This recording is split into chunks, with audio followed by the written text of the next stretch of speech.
G'day, I'm Hugh Bowman from the Wealthy Tradie and Action Coach. So this video I'm going to outline how I work with business owners, tradie business owners, to massively increase their wealth by using their business. And you see, that's my real passion, like so much so, I've even written a couple of books on the topic. You see, a lot of tradies go into business for more money and more time, but somehow the reverse seems to happen. And so my big thing that floats my boat is I help tradies, build their wealth, in the order of like 20% per year. That's the average at the moment. So just think for a moment, like take a little bit of stock. What state is your business at, and what state is your relationships at, and what experience are you having with your kids, and experiences you're having for yourself. Are they going well? Are they going as well as they possibly could be? Because that's the whole point of working with someone like me. We talk about the faster, easier, more effective. If you're more clear about those goals and have someone on your back, you're much more likely to achieve them. Now just think about the flip side. Imagine you had a clear goal of where you're going. You knew exactly when you were going to pay your house off or the investments you're going to buy. You knew how much income you needed to make in your business to be able to live the lifestyle you want. Or you know how much money you need to make in your business so you retire by a certain time. See, that's the sort of stuff that we do. And it's not out of reach from you. That's entirely capable. You are incapable to do that. There's no problem at all. I mean, I've been working in this game for like almost 15 years and over 300 clients, and the results are staggering. Many people have made massive improvements, even if they're not computer users, even if they're not accountants and they're not, fantastic copywriters or anything like that. Like the abilities of applying the knowledge you already have can make massive inroads to building your wealth. So let's just start with a little bit about me. Engineer's my background. I've also got a business degrees in financial planning and investment, and I've been in business for 15 odd years doing this game. But before that, I actually owned some engineering businesses, and the reality is, I think back about my whole life, I've been working with trades businesses, or that style of people, right back from when I was a teenager, when I was rouseabouting in the sheds and dealing with shearers, and then I went into engineering and running projects, and I used to design industrial refrigeration jobs, and then I ran the project with a team of tradies. We used to have some fantastic tradies, welders and plumbers and fridge mechanics and electricians. Anyway, that was great fun, and I sort of, basically, the way it's panned out is I ended up having too many kids and wanting to keep closer to home, no more flying internationally. And so now, this in Action Coach is all I do is work with tradies for the long term and massively build their wealth. And outside work, I'm a pretty busy guy. I've got 5 kids about to go into secondary school. So you just imagine, how much spare time have I got? Do I use my time wisely? Do I need to make sure my business is profitable enough? Absolutely yes. So now the next step is I want to introduce you to the wealthy tradie, because, and let's start here, the wealthy tradie, the way it came about, I had the massive knock of life, maybe 6 or 8 years ago, and as it came out, as I was describing, what I'm going to do now, because I had to change a few goals and everything was upheaval there. What came out is that my wealth system, which included a phrase like I call the wealth tracker and things, but I'd been using myself right back since 2006. And someone close to me came to me and said, my coach in fact, and he said, gee, do you do that with all your clients? And I said, well, no, I don't do that. He said, you should. And so that's when it was born. And then I built my system into what I call the Wealthy Tradie System and started giving it to my clients and training them in it. And lo and behold, they started seeing massive results. I mean, the classic one that I use is they all seem to come up with this 3-year goal and achieve it in 1 year. And that happens all the time. So let's dig in to what the Wealthy Tradie System is about and how we can apply it to your business. Because knowing where your wealth is at and what you want personally is the starting point. That's the starting point of working out what you're going to do with your business. If you don't quite know what you want a business to look like, well, hang on, if you don't know what you want personally, there's no way you know how big or how profitable, how much time your business allows you to do. So hence you can see the problem there. And it's only when you're squeezed on time or financials then you realise what you need to do with your business. So here we go. I'm going to flip over some pages and show you how it all works. So this is my Wealthy Tradie System, right? And it's a fairly simple system. We only touch on it a handful of times a year, but it's the accountability that makes the biggest results. So I start here with what I call my wish list, Now, we're not very good at wishing. As kids are fantastic. I've got kids who say, why don't you buy a Ferrari, Dad, and drive around the farm? And I go, no, you don't get it. But they say, well, why not? That was in the past. So I just call it phrase wish list. What I should have, or what I should be, or what I should do. Think of it like this. And this is like dreams. Like, how good are you at your dreams, knowing what you'd really like to have? I call it the given unlimited time and money, what would you have and do? And reality is that is probably the hardest thing we do. Most people are quite poor at it. I try really hard on this around Christmas time, and I usually have a really good annual goals and start setting some longer term ones out. But this is the challenge. So, we have this for a system and a framework. I help you build up your wish list, because out of some wish list, we can actually choose some personal goals and things. But we do the wish list first, and then we have this tool called a wealth tracker. You know, it's just like a personal balance sheet. It's like given your assets and liabilities, it's like the acid test of what your net worth really is, but it makes you question, you know, what's your business really worth? Oh, that's kind of a bit challenging to work out, but we do that. That's the everyday thing for us. Where's your super at? Is it as much as you want it to be? Or how much are you going to need? It makes you question these sorts of things. What about your investments? You know, what are you investing in now, or what have you, or what do you want to? Do you want to have an investment property? Do you want to buy a workshop for your business? And how long is that going to take? And where are we at in the economic cycle? And when should we pounce on that? What are the factors around that? And where are your loans? And I always talk about the toys because, you know, in my view, people just don't have anywhere near enough fun in their life. You know, you got to make your business work around the fun stuff you want to do. And I can tell you, the bigger your dreams, the more stuff you can fit in. You know, your business seems to happen, just seems to fit around you. So this is your dreams, and this is where you're at right now on a financial front, right? But out of this, we can start choosing some personal goals. You know, this might be, you know, I'd like to have my house paid off in 4 years. I want to buy a workshop. I want to, you know, tour the Ashes tour in England, you know, if you're keen on cricket. You know, I've got my ski boat, or what is it that really makes, and not always about assets, not always about, you know, the cost of things. It might be just about time. It's like being able to have a 4-week stress-free Christmas holidays. Sit on the beach. You know, if that's what floats your boat, and that's something that you can build up enough passion about and go, you know what, if only I can do that, that would mean I'm happy to work on my business and make my business deliver that to me. That's the point I'm trying to get. So we want to get really clear on these things. And from all the guys I've worked with, and there's quite a few now, we've had some astonishing success out of, you know, getting some dreams out of them that they never sort of thought they had. And then lo and behold, like, we end up with some goals, like a 3-year goal, and they go and achieve it in 12 months every single time. Okay, so what is that really telling us? Probably means that our goals aren't big enough. And if you don't know what goals you should have, it means that your dreams aren't big enough. So that's a bit of a eye opener in the first place. So, and what happened is that they kind of went and achieved a lot, but then they just sort of didn't go and review it, didn't go and check it off, and didn't go and set new personal goals. And so that's why that was how the Wealthy Tradie System was born, is that we have regular reviews and some accountability around it. So every 6 months, or I'm sitting there going, right, where are we at with that? Have you achieved that? And what are you aiming to do now? Where are you putting money now? And we're doing the full wealth tracker and things at the same time. And so the impact of this is that I've found that the average at the moment is that tradies are growing their net wealth by 20% per year. You know, and that's in an environment where assets haven't been going up. So I am pretty impressed with that. And this is what I am so very, very sure that's going to work for you as it does for the people I already work with. Right, so that's the Wealthy Tradie System. And how it fits together is that, you know, this is the wealth system. Let's get into the business system. This is where the money starts coming. This is where the business growth comes in. Because let's face it, the business is probably the feeder of the cash and for your personal life, right? So what are the 6 steps to growing your business? And this is not just something I've dreamt up in the background. This is part of ActionCOACH. I mean, ActionCOACH has been around 30 plus years, and the systems and frameworks, and this is one of the framework I'm going to show to you. They've been proven and tested. 15,000 people a week are using these frameworks. Like, they are guaranteed to work. And if this is the path we go, like if you find yourselves, not addressing these 6 steps that I'm going to lead you through, if they are you cut the corners and don't do them properly and move to the next one, you will find your business will stop growing. You will have to go back and address every single one of these steps if you want to get to the very top. And let me explain with you how it will work, because each one of these steps has a whole lot of components. And we talk about, right down here, there's certain things we've got to master. We talk about mastery, and this is the biggest bar here because there's the most in it. And the good news is that, once you achieve mastery, for trades, businesses, they just naturally grow. So the big one, and I call that step 1.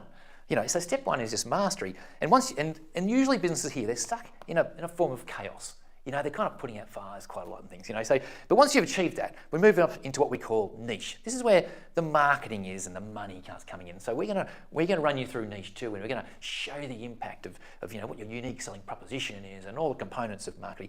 And once you get through niche, we talk about leverage. This is like systematizing your business. Like, if you don't have great systems, there's no way you can take the next step.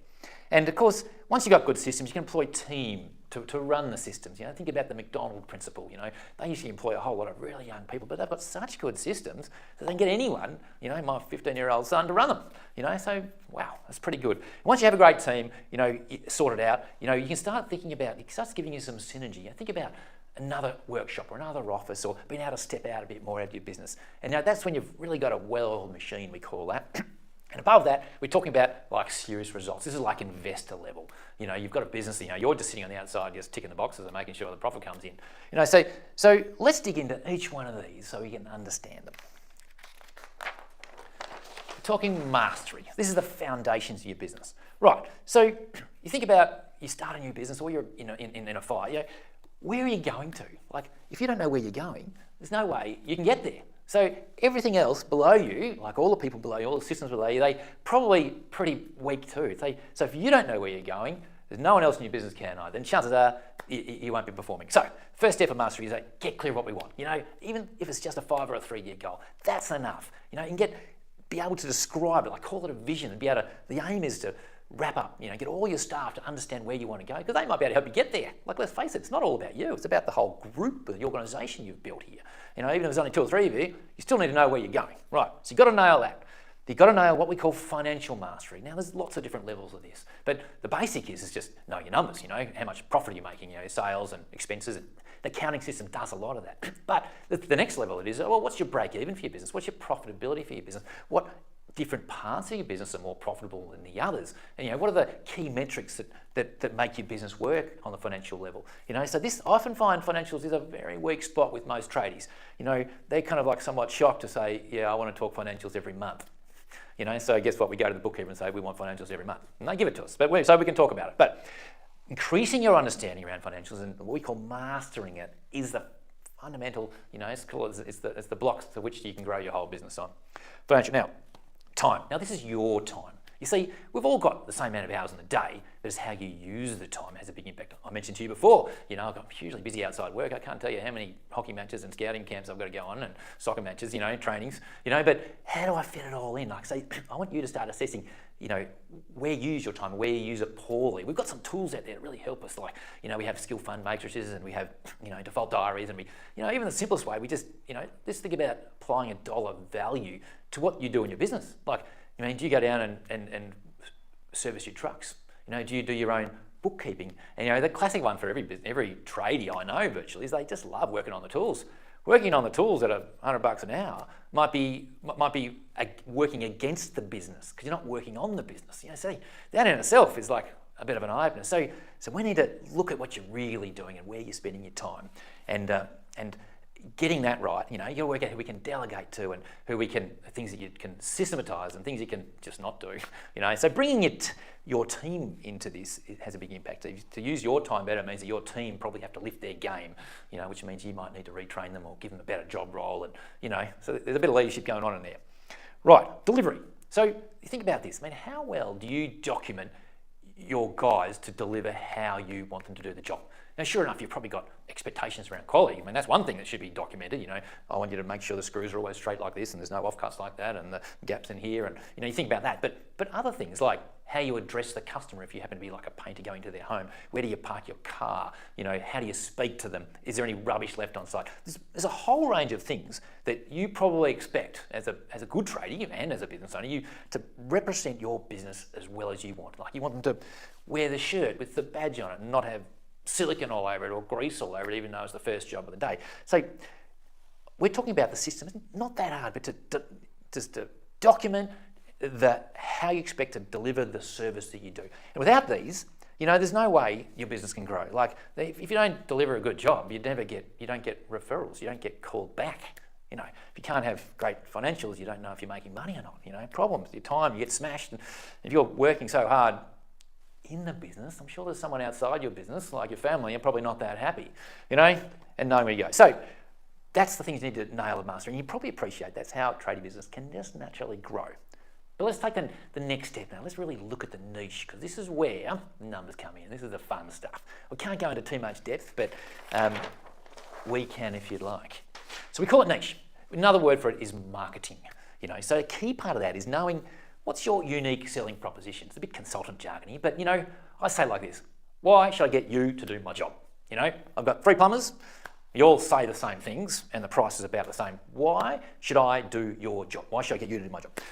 And most people have a pretty dismal response to that. You know, like, oh, we do good service. I go, yeah, everyone says that. Oh, we do good work. I'm really, we do good quality. I go, yeah. So that's not quite enough. You need to go, bang on. We are experts in doing decks and pergolas because that's all we do, and we've got a proven system and training program that we do to make sure we give the ultimate service and product the outcome. Anyway, so you need to be really clear about why I should choose you to do your business and who you should be targeting.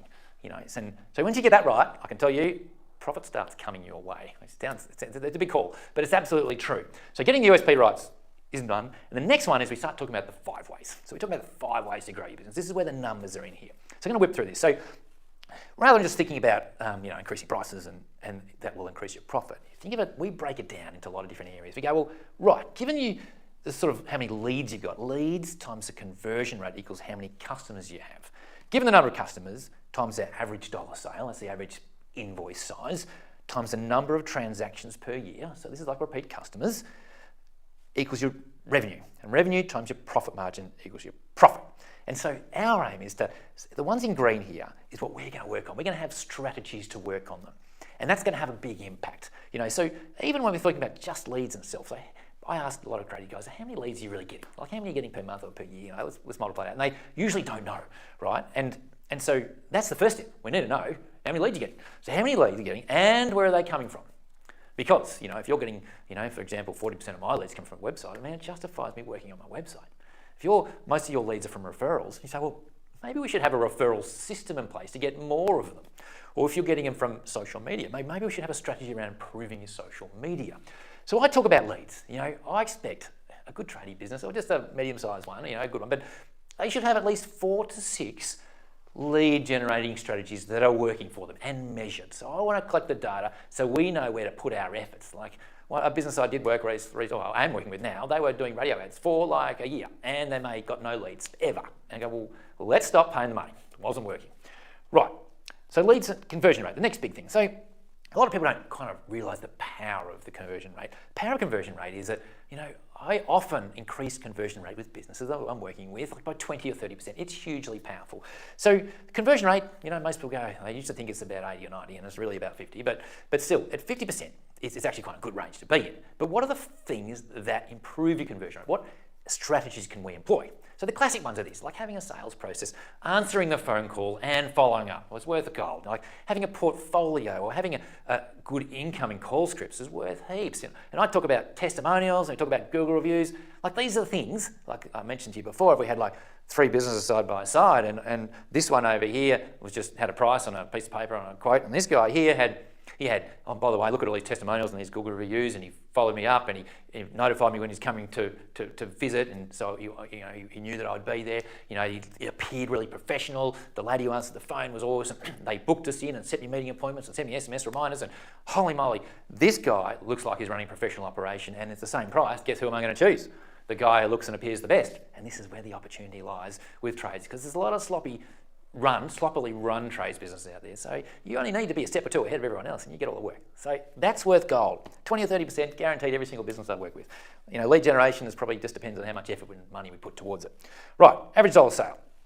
So what do you have a tick off list of what's your value add for every customer? So think about, what's your fries with that? Or, you buy a phone, do you want a screen cover? Or everyone's got extras, but depending on the business. Like, if you're a builder, you don't quote $1 million house and they say, hey, would you like a garage? Because you include it all, right? You're already doing that. So, but lower dollar stuff, like, I've got an electrician who goes in and, does some home repairs and they're saying, would you like us to check your smoke detectors? Would you like to blah, blah, blah, check your leakage. So would you like us to check your external lighting, sensor lights and things, because they always seem to break. Like, there's got some sort of add-on often when you're in front of the customer.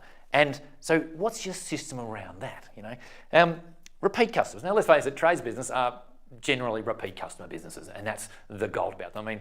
You don't build a house and get many repeat houses, I must say, but people do come back and do from a bathroom, they do a kitchen and they do a something every handful of years. That is quite common, but smaller businesses, absolutely. There's a lot of repeat in there, especially when it comes to plumbing, electrical and the common sort of trades, right? But, so what strategies do you employ to increase your number of transactions? So we're talking like, just a sticker on a hot water service makes a big difference. Do you have an SMS reminder call? Do you do you stick your card in the electrical switchboard so that, as soon as, guess what, every time every time your power goes off, people go and open the switchboard and look at it and go, oh, that's right, there's LJ Berg, I'll go and give him a call. Right, so you should have those. And of course, profit margin. So, the big ticket items, you've got to know your profit margin, of course, but, what are the strategies that we're going to employ to increase your profit margin? I mean, when we've got a system around this that has like 50 for each of these, but with profit margin, the big ticket items is pricing, productivity, purchasing, and they're the huge one, and especially for trades rate businesses. And so, but they're quite big. I mean, productivity is like measuring every single staff member and knowing what they're billing and knowing what they're billing out and markups on all the different products and services. And the pricing is pretty complex too, because you've got different size jobs and systems employed in that as well. And so the aim with this is that we'd go out of our way to try and improve, generically, even if we only made 10% improvement in each of these 5, the numbers compound. And that becomes really exciting. And a number that keeps coming up, if I was going to put in 10% in each of these top 4, revenue goes up by 46%. Like, it is a big impact. And that seems to appear quite often in about a year with a lot of businesses. Yeah, sure enough, if you're a $5 million business, you don't grow by 46% in a year in a trades game, but you can still grow quite a bit, and smaller businesses grow more. So that's the niche. Next step, above niche, we're going to start getting into systems. So let's look into this. Leverage. Because if you've got great systems, it means you can get people to run them. And you stop having to put out fires because people just follow the system.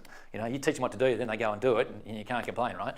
So, first step, people and education. Right, so this is this is like about training people and having systems around, educating them and improving. There's a whole raft of systems around how you can leverage your team and people. Delivery and distribution, so do you flowchart your delivery process? Do you have, do you test and measure everything? So I'm talking about sales and marketing and productivity, and if you can measure that, you're going to improve it. And technology, of course, is the big thing now. We're talking about job management systems. I mean, everyone's got one of those, but accounting systems, everyone's got one of those. How is AI playing into that? Like, a lot of them already have AI built into it, but I was just talking with a client the other day. He's taking photos of ovens and he looks it up on Google Images and he goes, oh, there's the brand and the model, and I can quote it over the phone, the repair part. Like, it's magnificent what you can do with it. But there's lots of technology around, underground photographic technology to, like, there's any number of inventory systems, like things like that.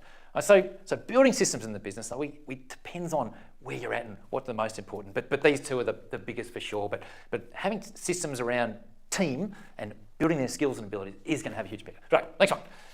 Because that feeds us into the next one, by the way, because these are systems for your people. But here it is actually building your team. Like, what are the keys to a winning team? And of course, if there's only one of you, you're down the bottom. But once you start getting 6, 8, 10 people, you're saying, well, team is becoming more important. And so here we go. Let's start. Leadership. So without a common goal, without really leading your team, they don't know where to go. They just do what they're told. They just do the next thing, or they presume you know what you want to do. But I can tell you, to really up the ante on your team, you need to have a big goal, and your team have to be reminded of it all the time, because they kind of can be a bit like, we sort of forget. So you've got to do the reminding.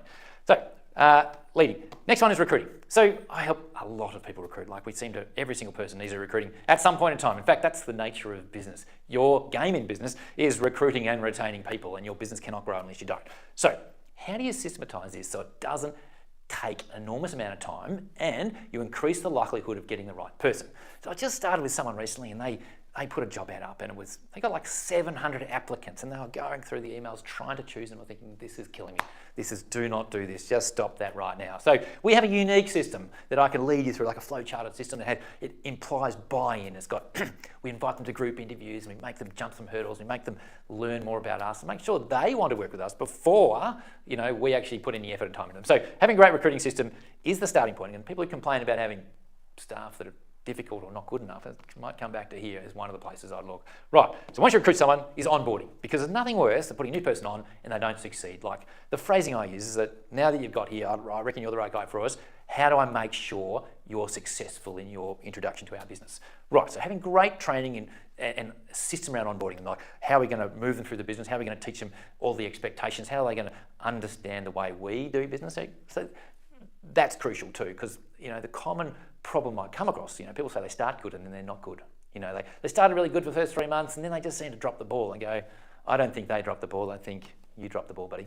Right, so onboarding system, important, and it's got to be documented, written up, and we need someone to help run it. Like, you've got an admin sort of person that helps along the way. Right, setting your culture. in some ways, this is the most important thing for every business owner. Like culture and strategy is like the number one thing. So the culture in your business is because what you're doing. So how do we cement that in there? Like I call about culture, right? Another phrase I use, I call it the rules of the game. The rules of the game seems to work really well with tradies because they're sort of a bit rulesy, you start work at 7 o'clock and you don't use phones for more than 2 minutes and you blah, blah, blah. You treat cards like this and you fill them up with fuel when you're finished what are the things that drive you nuts with your guys, and it links with culture as well, you need to have that documented. That's sort of part of your onboarding system. Like we need to lead people through it. You don't wait until they do the wrong thing and then you're tapping on the shoulder saying, buddy, that's not how we do it. Talk about make them feel bad, right? So let's document the culture, then you can hold people to it. That's the aim. Right, and the next step is you've got to have an action plan. So what is an action plan? It's like, this is the goal for the quarter or the 6 months or year, whatever it is, and these are the steps you're going to go through. I want you to focus on this, focus on this, focus on this. This is the outcome I want. Like, you need some sort of an action plan with the steps to help them get there. It might be, in 3 months, we want to have a profitability like this. Or in 3 months, I want you to be able to use this new laser welder. And these are the things I want you to do along the way. I've started admin people and said, within 3 months or 6 months, I want you to nail the accounting system. You need to use my CRM, and I need you to be able to use Excel to this level, and so now that's the trajectory. They should get to that point and know full well whether you're going to ask them to stay on, because if they've ticked every box, it's pretty easy, right? So everyone needs to have an action plan and review processes. Now we're talking about who hates staff reviews. Everyone hates them. Most people don't do them very well. But unless you have a good review process, you don't actually get the feedback. You don't actually understand what their goals are, what your staff goals are, and where they're trying to get. And this is the retention strategy. If you knew they wanted to become an expert at doing safety switches in your electrician, or you want to become good at doing rough-ins, or you wanted them to be able to do maintenance work, if you knew that as a business owner, you go, oh fine, I'll just get you to that work too now. You can work with Bob over there. So in many ways it's quite easy, but they're quite happy because they're getting the skill build that they want. You make them feel valued. This is when you really listen to them, right? And part of that is like what we talk about, support risk taking. Sure enough, you've been in business a long time, you probably know how to do things well, but unless you let them have some input, they're going to think, well, I don't get any input, and therefore it's not my fault. I'll just do that, and I can do it half-assed, and if it goes wrong, it's not my fault, right? So that's not a win, is it? So you need to be able to sort of say, well, we support risk. If you can try that out, but if it doesn't work, I want you to do it this way. And it means that they're involved in the business. They're kind of buying into where you're going. And the thing that really pulls all these things together, I talk about the regular team meetings. Now, this is not just a toolbox of 10 minutes and a toolbox here and there. I'm talking about, every first Friday of the month, we're having our team meeting. It's going to last an hour. There's a structured agenda. We're going to hit off things like, our culture statement and where the business is going, and feedback from customers, and what are the things we need to work on as a team, and organising holidays, and who's on the on-call roster for the next, next month or over Christmas. And, so really effective team meetings. And I've got a great friend, a client of mine, who's now become a friend. Like, as soon as he started, he started doing regular meetings, all of a sudden, a whole lot of his issues went away. It was just fantastic.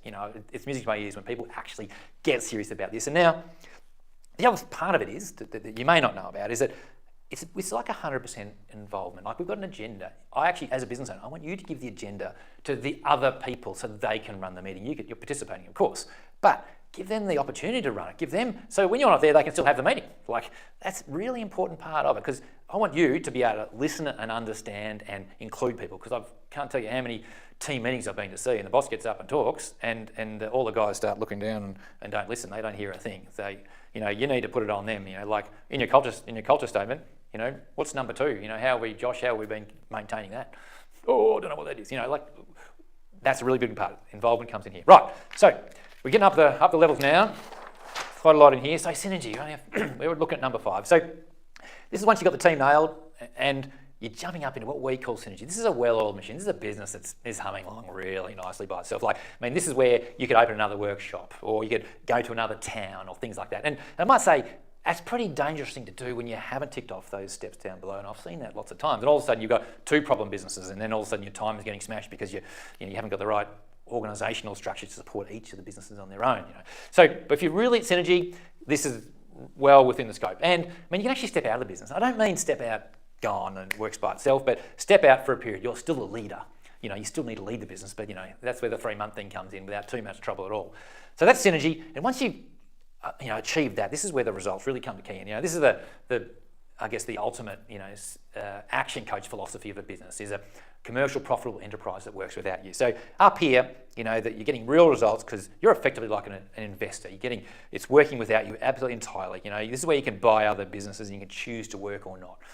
So this is in all honesty, a place where most people who come to me are not here. They're all on the previous ones, and because they're in the game of trying to grow and improve their business. So we've covered an awful lot of content today, and there's a lot of steps in there and 2 key frameworks. And so you're probably feeling like, gee, that seems like a lot. But what I can assure to you is that these systems are guaranteed to work. They are used all over the world. They can absolutely help you. So the promise I can make to you is that, if I can sit down with you and we can look at what stage in these frameworks you are and deal with the frustrations that you've got at hand. And I'm hoping we can lay a path of things that you need to do to get to wherever your goal hopes to be. So I hope you found that really interesting, and thank you very much for listening. I can absolutely look forward to meeting with you and showing how this can help you out. And, who knows, down the track we could quite easily be working together. But till then, bye for now.